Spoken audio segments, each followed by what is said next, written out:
Welcome everyone. My name is Ana Arellano and I am an advisor at the International Education Office. Today I'll be leading the Study Abroad for Psychology, Psychobiology, and Cognitive Science Majors webinar as part of our Global Learning Opportunities Week. During this week, we are showcasing a number of study abroad related resources, opportunities, as well as funding for studying abroad. At the International Education Office, you can consult with our study abroad advisors, our coordinators, and we can connect you with peers who have studied abroad themselves. This morning, we will provide you information on COVID-19 and where Study Abroad stands as of today. We hope you had a chance to view our Study Abroad 101 webinar, but we will also be providing some Study Abroad 101 refreshers. We will explain in more depth how to study abroad in your major, provide you with some sample programs, and close off the session with a Q&A, as well as a student returning who's sharing more about their experience. As of today, or as of this recording for those who will view it at a later time, summer 2021 programs and on are scheduled to run. The UCLA Study Abroad Office, together with its partners like UCEAP, is monitoring world events, and we're continuously monitoring the safety of our programs for our students and our faculty abroad. Students enrolling in programs such as UCEAP during the academic year can maintain their UCLA enrollments for the term they plan to study abroad for an extended period of time. Additionally, our coordinators are developing virtual opportunities should in-person fall through for our UCLA faculty-led program. We are working in an ever-changing environment, and now more than ever, students who decide to study abroad in the near future will need to be flexible as factors outside of our control may change plans unexpectedly. If you are considering studying abroad and need to renew or apply for a passport, we know the U.S. Department of State has an extensive backlog of passport application, and it's currently taking longer than the usual 6 to 8 weeks processing window. We strongly encourage students who can to apply for or renew their passport as soon as possible to ensure that they have their passport in a timely manner. There are a handful of programs that will require students to secure a student or a visitor visa before departure to enter certain countries, and to be able to apply to these visas, you will need your passport before departure. This information is for U.S. citizens traveling with American passports, but similar delays may be occurring with international passport processing offices as well, so please make sure to check in with them. So we've asked participants to first view our Study Abroad 101 webinar, and we hope that's the case with most folks in the session, as this session is intended to complement the 101 webinar from a topic-specific focus. If you missed it, please do not look over that recording on our GLOW website, but here are just a few refreshers. In our 101 webinar, we cover topics such as the types of different programs available to UCLA students, how credits transfer to UCLA, the cost of these programs, and the application process, among other general topics. Complementing our 101 session, this session will focus on major guidelines. We will highlight specific programs that meet the theme of our session, share some returning advice, and conclude with the Q&A session. And we've intentionally split the two to make these webinars a little bit more digestible.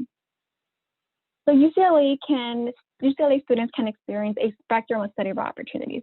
There is no one type of study abroad and no one set time to study abroad for everyone.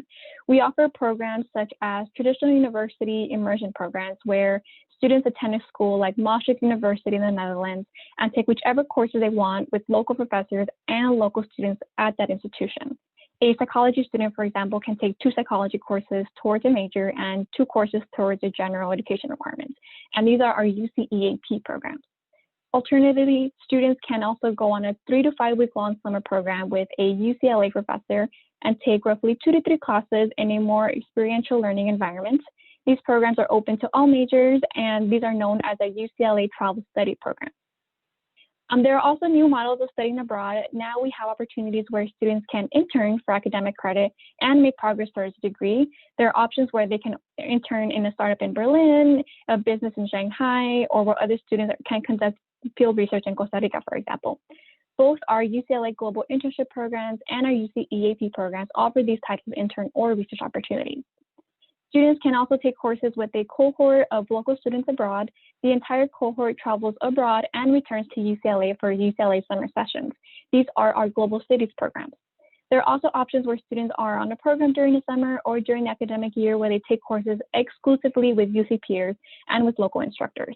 We mentioned just a few, but there are a dozen others. These are the main ones that we do oversee in the IEO office. If you are eligible to receive financial aid, you can transfer over your scholarships, grants, and loans to cover the cost of a UC Study Abroad program.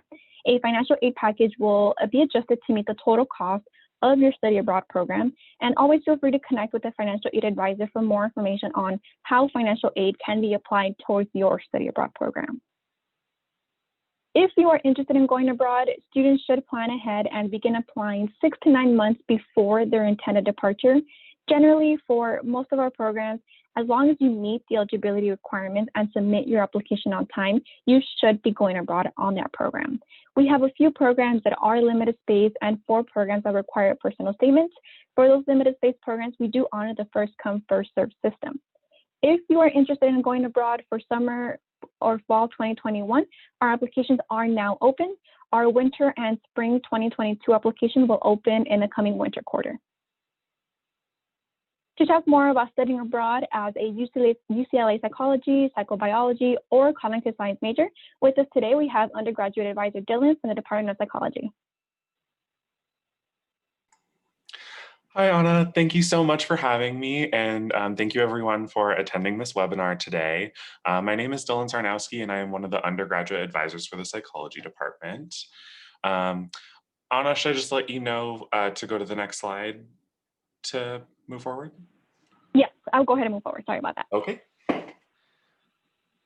All right. So one thing that we want to keep in mind is that students are not obligated to study abroad in their major. While there are a lot of programs where students can take courses that count for their major, there are also a lot of programs where you can complete GE requirements, requirements for a minor, your foreign language. And there's also other reasons to study abroad, just, outside of satisfying requirements, such as just personal growth, professional development. And even if you're just taking, courses that are only counting as units towards your degree, they're still counting as units towards graduation. So they're still counting in that way. However, one thing to note is that a lot of programs aren't really designed around a major, especially when you think about how every university has slightly different structures for their majors depending on their students. So that's the last note, is just to expand your search beyond major programs. But if you do want to study abroad in your major,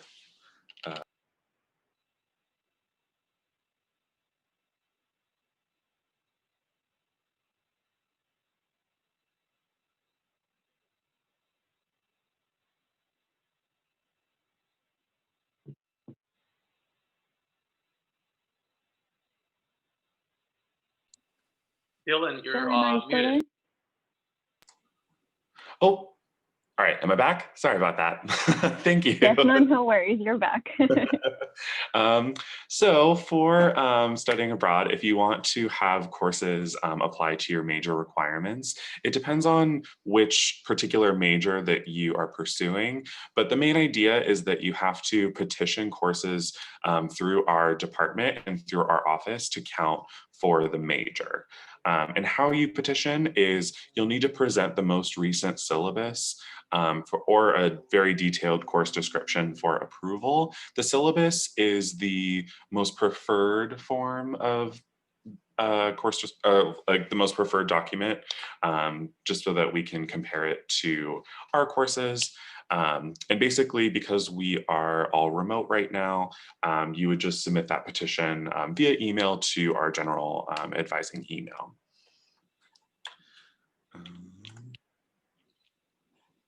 And then I think we'll go to the next slide. All right, so when to study abroad. Again, it depends on your major because all 3 of our majors have very different deadlines. So for the psychology major, generally we would recommend that students try to study abroad after declaring major standing. So that's after submitting the online application to declare major standing. The final deadline for applying into the psych major is by the end of fall quarter of your 3rd year. So ideally, for psych majors, we would encourage students to study abroad in their 3rd or 4th years.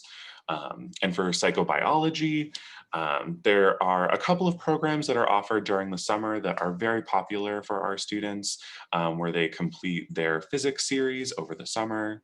And so that's definitely a highly recommended program. It's very popular with our students. Aside from that, though, if you wanted to take courses for your major, for your upper division major requirements, we would generally recommend that you go during your 4th year after declaring major standing, because the final deadline to declare major standing for psychobio is by the end of summer following your 3rd year. So we generally recommend that students go in their 4th year if they're interested in taking upper division coursework, just because you would already be declared major standing and you wouldn't have to worry about completing the preps.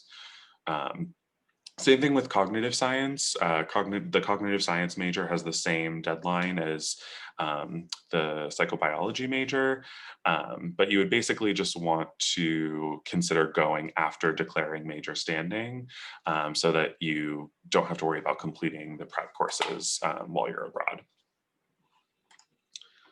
All right, and then I think we'll move on to the major academic plans. So for the major academic plans, these just basically show more specific information about how to petition courses for each major. Oh, sorry, I think I might have accidentally jumped a slide. There we go. So basically for these major academic plans, they each just kind of show how to petition courses, what requirements are likely to be petitionable. Oh, my bad. So for example, with the psychology major, students only have to petition if they're having a course count for a particular, in place of a particular course at UCLA. But if for psychology, if you wanted to have a course count as just like a major elective, as long as it's an upper division psych course, it'll automatically count. And then for psychobio and cognitive science, generally for these majors, because they're more specific, we do require students to petition most courses that they would have to take if they wanted it to count for the major. Again, just because a lot of the major requirements for psychobio and cognitive science are on more specific topics. But yeah, if you, basically the main idea is you would have to submit the course syllabus to our office to petition it to count for the major. But if you ever have questions about that, I mean, you're more than welcome to contact our office. We can give you more information about how to submit those petitions. And we can also go over I guess a timeline of when would be a good time for you to study abroad. So if you have questions about psychology specifically after this, feel free to contact our office. And then I think Thank you, Dylan. That was very, very helpful.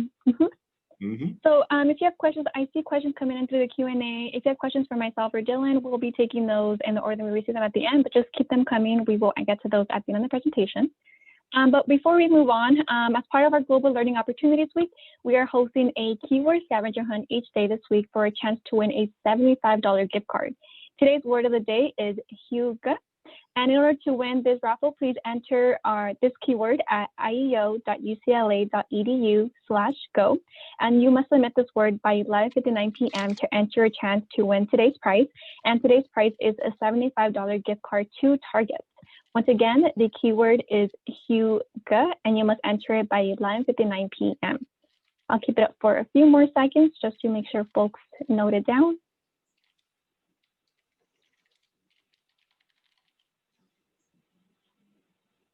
Perfect. $75 to Target sounds like a great raffle, so be sure you enter that by the end of today.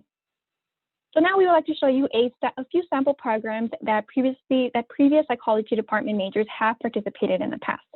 We have our UCLA travel study programs, which are 3 to 5 weeks. They're only during the summer, and these are with UCLA professors. On this program of In the Footsteps of Hans Christian Andersen, students would travel to Copenhagen for 4 weeks and enroll in 2 courses and make progress towards GE and writing 2 requirements. On this program of Renaissance and Modernity, students can travel to Rome for 4 weeks, enroll in 3 courses, and make progress towards their GE, diversity, and foreign language requirements. The UCLA Study Abroad Office has now developed internship programs for academic credits. While there's no program designed for this specifically for the psychology department, If you are interested in global or international affairs, you can still participate on this program. The Global Affairs internship includes locations in Colombia, in Ireland, Vietnam, and the UK and England. You are expected to be on site for roughly 8 to 8 weeks during the summer and will receive credit for the International and Air Studies internship course. And if you're interested, can enroll in an intercultural communication course as well. Placement options include advocacy groups, global health, and nonprofits, among others. Lastly, we have our UCEAP programs that are available during the summer and the academic year. For example, we have Yonsei University, where students can participate during the summer, fall, spring, or year and receive potential credit towards their major, minor, or GE requirements. Specifically to psychology, sample courses include developmental psychology, social psychology, and work and psychology.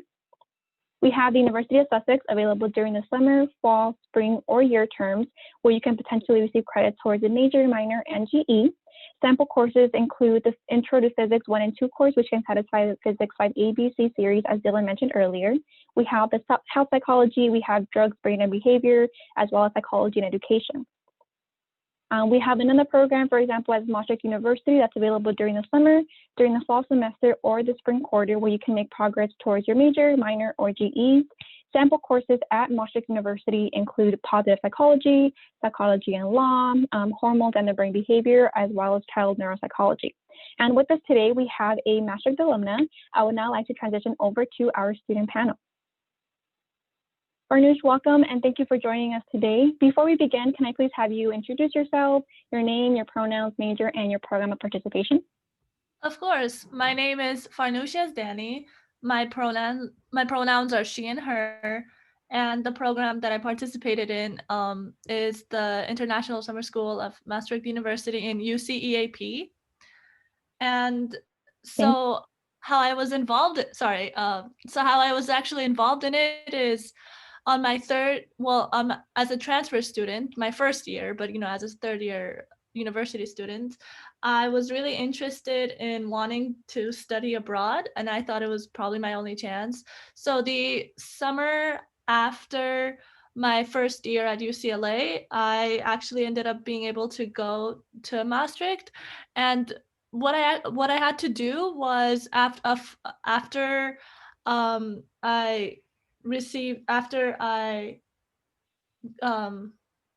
I finished all my lower objectives, and I was able to do it. I talked to I believe Dylan it was, and he said, yeah, you could do it, you could totally sign up for it. And so I got in contact with your office, with the IEO office, and I ended up being able to go during the summer of 2019. I took 2 courses. I took positive psychology and psychology in our world, and I loved it. I absolutely loved it. I was able to also have free time because our classes were 4 days a week. So Friday, Saturday, Sunday, I was exploring. I was meeting new friends and exploring the city, and I actually was able to go to different countries. So the second picture, as you can see, is the Louvre in Paris. And it was amazing. I got to see the most beautiful museum in my life. And Thank you, Farnoosh. Sorry, no worries. It's great. It's an opportunity. I think you spoke about a very specific topic, which is great. Letting transfer students know that it is possible to study abroad. You can do it. Just speaking with your academic advisors, that was a very, very good point. Yes. Thank you. Farnoosh, I know you mentioned you loved your program, but is there any tips that you would recommend to students, and perhaps a little bit more in your insight of how you chose this program as opposed to others? Well, my process was I wanted it to be part of UCEAP. That's what I wanted it to be. That maybe if it could fulfill some requirements, that would be great. So what I did was first things first, I went on the website. I went on the UCEAP website, and I scrolled around and I looked into all the programs. And afterwards I decided, okay, so I wanted to be psychology. That's what I wanted to be focused on. So on UCEAP, I looked through, I made sure it was only for UCLA, that I wanted it to have that, I wanted it to have that connection between UCLA and the program that I wanted it to have, and UCAP. And then I specified psychology, and I figured the country that I preferred to go to was the Netherlands. So that's where I ended up looking into, and I was able to, go back and forth with the international office, and I had to submit a bunch of paperwork, and they said it was good to go, I could do it. But of course, I really had to be in touch with you guys, with your office. So, but what I did first, of course, was just browsing and see what I wanted to do on the website. So that's what I recommend. Good. Thank you, Farnoosh. And you actually received a scholarship to help fund your program. Could you talk to your peers a little bit more about the scholarship process and perhaps any tips that you may have? Yeah, so after I committed into wanting to do it, I created my profile and to ask to go abroad. And in the profile it said, do you want to look through these scholarships? And there was that option, and of course I did. And what the scholarship actually asked me to do was say why you needed it. Like, it helps if you're a first time study abroad traveler, and you kind of have to explain like what your reasons are, or like why you would be like an exciting person to receive this scholarship of going abroad and like bringing back new experiences. Because of course when you come back, you also have to fill out like another half of the scholarship. That's the requirement. So that's what I had to do. But with the scholarship and with the financial aid, I think well, for my program specifically, I had to pay maybe like $7,000, including the travel fare and everything else. I think that's what it had to be. But I think it was completely worth it. And my program was for 8 weeks. So 2 months in like lots of different countries as well that I personally wanted to go to. I think it was worth it. No, that's good. I'm glad to hear that. Farnoosh, one last question. You mentioned traveling. Were you able to you mentioned that you're able to travel. Did you travel before your program, during, or after? Was a little bit of all three, or how were more your travel experiences? Well, for me, previously I planned for my flight to go and come back. The round trip, I had planned that, so I couldn't really budge on my airfare. So I went to the program the day it started, and I had to leave right as the program ended, so I couldn't do any traveling before or after. But during the program, I was able to, like, as I said, I had only 4 days a week of class, so I got lucky. And so the rest of the 3 days, I was able to, make, like, with the friends I had just met over there, we planned some awesome trips to Rome, to Paris, to Switzerland, and other countries like that. So I kind of had to like rely on like myself and friends, and it was not pre-planned. But absolutely. No, Farnoosh, thank you. You make a good point throughout your entire talking point that, you are making progress to a degree, you are taking courses for psychology, but there's also time to have fun, enjoy yourself, meet new people. And that's something we really want students to be able to grasp from study abroad. I'm happy to know you had a great experience, Farnoosh. As a Maastricht alumni, I'm very, very happy to hear good things about Maastricht and your experience study abroad. We have just about short minutes left, so we're going to go ahead and turn it into our Q&A. If you have any questions for Dylan, myself, and Farnoosh, please let us know in the Q&A. We're going to go ahead and begin just answering some questions. First and foremost, we see, will we get a refund if the programs are canceled? The answer is, if you're participating on a UCEAP program and you've made any initial payments to UCEAP before your application before your program had been suspended, you will receive a full refund for UCEAP fees. If there are any third-party fees that you are paying for, we will connect you with third-party providers just to see what we can be done, but you will be refunded for all UCEAP fees. At the time of application, there is no application fee, so no need to worry about that. How will I know if my program will be canceled? At this time, all alerts for programs that are canceled will be provided on our website, ieo.ucla.edu/alerts. That is our most up-to-date information that we have. Additionally, if you have already signed up to participate in the program and the program has been canceled, you will be notified immediately, whether it be from the IEO office, our partners at UCEAP, or the travel study coordinators. So the question is, where do you put the keyword on the website? It would be ieo.ucla.edu/go. If you scroll just a little bit down on that page, there'd be a section for enter the keyword, and that is where you will be able to enter the Hugo keyword of the day. Question for Farnoosh, where did you live? Any advice for finding apartments abroad? So I lived in a housing situation that they had already set up for me. And that's also another thing that when I looked into the website, I specifically wanted it to be a program that they provided the housing, because it's really hard to find apartments. Like, that's what I thought personally. So if that's also a big issue for you, I think you should definitely look into the program and see if they offer that housing. And for me, they had two options. They said, we will provide you housing, it's included in the cost. Do you want to have like your own room? Do you want it to be single? Do you want to share with a roommate? Or do you want to share a kitchen with like your whole floor? Or do you want to have your own little kitchen? And so I was able to rate my preferences in the housing situation, and I think I got really lucky because I met an awesome roommate and we had a kitchen inside and it was amazing. But yeah, I think on the website, when you're like just browsing, I think make sure to look for if you have to find an apartment or if you can if they're going to provide that for you. So yeah. Thank you, Farnoosh. Will studying abroad over the summer impact our chances of studying abroad again during the school year? No, actually students have studied abroad in the past more than once.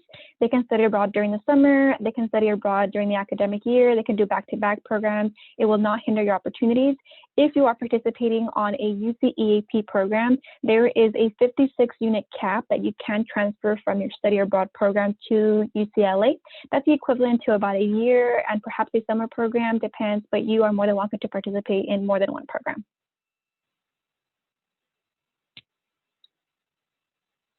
So if you have any other Q&As, any questions, feel free to still include them in the Q&A section. I will continue to answer them. Because we are 2 minutes left just for this info session, we're going to go ahead and just move forward. Before we end, if you are interested, be sure to scan this QR code with your phone to sign up and receive study abroad programs. You can also visit the bit.ly link below, so bit.ly/UCLA-IEO list.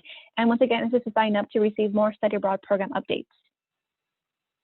And if you have any further questions, feel free to contact our office. We are generally available through info@ieo.ucla.edu. We also host virtual drop-ins Monday through Thursday from 11 a.m. to 1 p.m. and then again from 2 to 4 p.m. If you have any questions specifically about physics, about this presentation, always feel free to email me as well at iarellano@ieo.ucla.edu. If you have any questions for Dylan, psychology department, you're always more than welcome to connect with them via the message center. Dylan, if you want to provide your email address as well, I can include them in the chat. So you can always contact Dylan as well for any further information. And I think there is one more Q&A before we end the presentation. The question is there a difference between immersion and international experience types? The answer is yes. So the immersion programs, it's more of you're at a host institution being taught by host instructors and with local students. Our international experience is more of you are surrounded or with international students themselves as opposed to local students. So that's the main difference. So you still have the opportunity to locally immerse yourself. I hope that answers the question. With that, thank you everyone for joining our info session today. Like I mentioned, if you have any further questions, feel free to contact our office, contact Dylan, contact myself. If you're able to catch Farnoos's email as well, she was more than willing to share that with you. I hope you have a great rest of your day and thank you for joining us today.